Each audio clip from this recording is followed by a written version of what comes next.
The presentations that I will be giving in this series is, as you note, about the transformed life, our life being transformed. And you know, finding our meaning and purpose in life is a lifelong journey. It really is a long process of transformation, of change. And it has many pitfalls on the journey, many struggles, and calls for many changes within us. In fact, the passage that you see on the very first slide here is from Paul's letter to the Romans. And Paul speaks about the frustration and the difficulties we have on the journey in this passage. He actually was writing the letter. He was in Corinth, but he was writing to the Christian Gentiles who lived in Rome. They were a minority, and so they were dealing with the Jewish law and whether they were to continue to take on the Jewish law or whether they were to listen to the precepts of Jesus and that would bring them salvation. And Paul's point that he's trying to make is that Jesus is our salvation, not the law. That Jesus is the salvation. And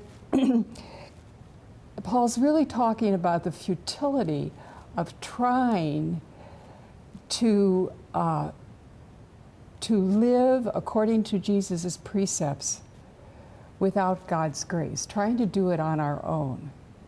And he says, trying to do it by ourselves. And so we have this deep desire of goodness, for goodness within each of us. On the deepest level, we all want to come to fullness. We want to be who God created us to be. We want to know inner freedom and inner peace. And we want to live a life that shares that with others. And yet, to actually do that is a struggle, isn't it? Day in and day out. And so these presentations are about that struggle. And I don't know about you, but many times I found, at least early in my life and still today to do, I say, why do I keep doing the things I don't want to do? And so let's listen to Paul's passage and see if we can identify with it. I cannot even understand my own actions. I do not do what I want to do, but what I hate. I know that the desire to do right is there, but not the power. What happens is that I do not the good I will, but the evil I do not intend. That's the human struggle. And so what we're going to be talking about is the human struggle of wanting to be who God created us to be, but not having the power. And where does the desire come from? The desire comes from the truth that we are created in God's image. And God created us so that we could come into fullness. And not only did God create us, but God's Spirit, God resides within us. And so God is always prompting us and urging us on. That's where the desire comes from. It's not our own desire, really. We take it on. But we wouldn't have the desire if God's Spirit wasn't within us.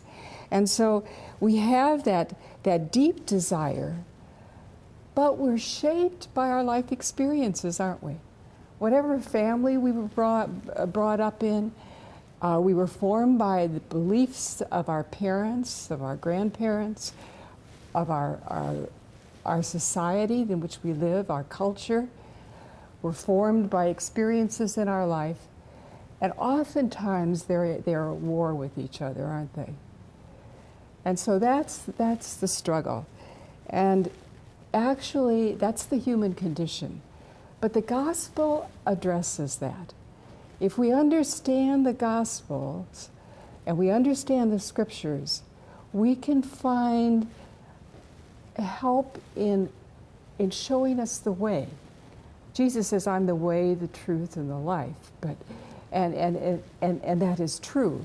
And by his life and by the way he lived, we get a sense of how to respond to these struggles in life and how to work them through. Of course, it calls for openness on our part, and that's difficult.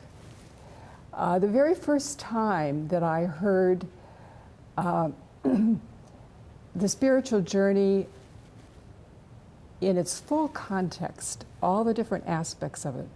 So many years ago, I heard Father Thomas Keating speak. He gave a retreat on the spiritual journey.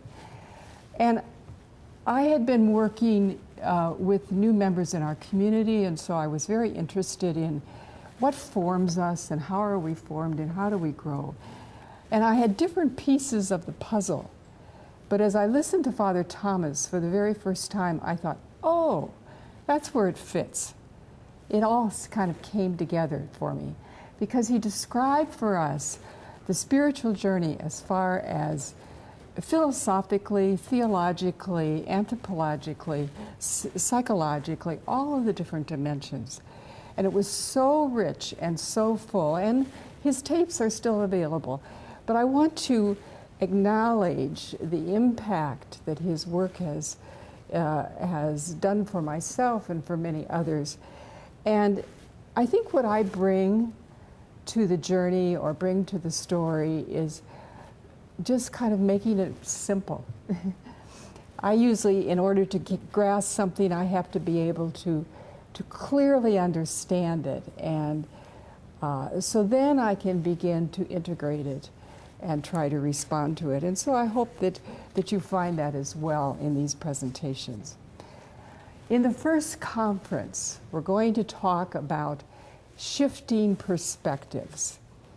As I said, when we go on the journey, it means there's a lot of change, a lot of ways that we have been formed that we need to step back and look at. And so I want to give you just an overview of some of the attitudes, some of the motivations, some of the reasons and our reactions to life that we tend to be so immersed in because they were part of us since we were children that we don't step back. The tendency is to try to change everything outside of ourselves, isn't it? We're really the call, if we're really going to be transformed and we're really going to become who God has created us to be, we need to step back and begin to look inside. What are my motivations? What's my perspective? How do I see things? Is this the only way to look at it? And so as we explore the meaning and purpose of our life, this is one of the very important things. We have to, as Benedict says, listen with the ear of our heart. And when you listen with the ear of your heart, you pay attention to what moves within you. So even though you're going to hear a lot in these conferences, I really encourage you to pay attention to what it stirs within you. It may be one story or one line or whatever. Don't have to get it all, but pay attention to what moves within you. That's listening with the ear of our hearts. And so on the spiritual journey, we're going to look at, it's going to be kind of like a roadmap. A roadmap, when we go on a journey, what do? We Google MapQuest, don't we? And it's like, hopefully we end up, they give us the correct one. Not always. I've ended up in a farmhouse one time when I was looking for a retreat center. But the roadmap, usually we can depend on it to give us a sense of direction and to see some landmarks along the way. And so we're going to look at what are some of the things we need to step back and look at. What are some possible distortions that we have? And what are the illusions?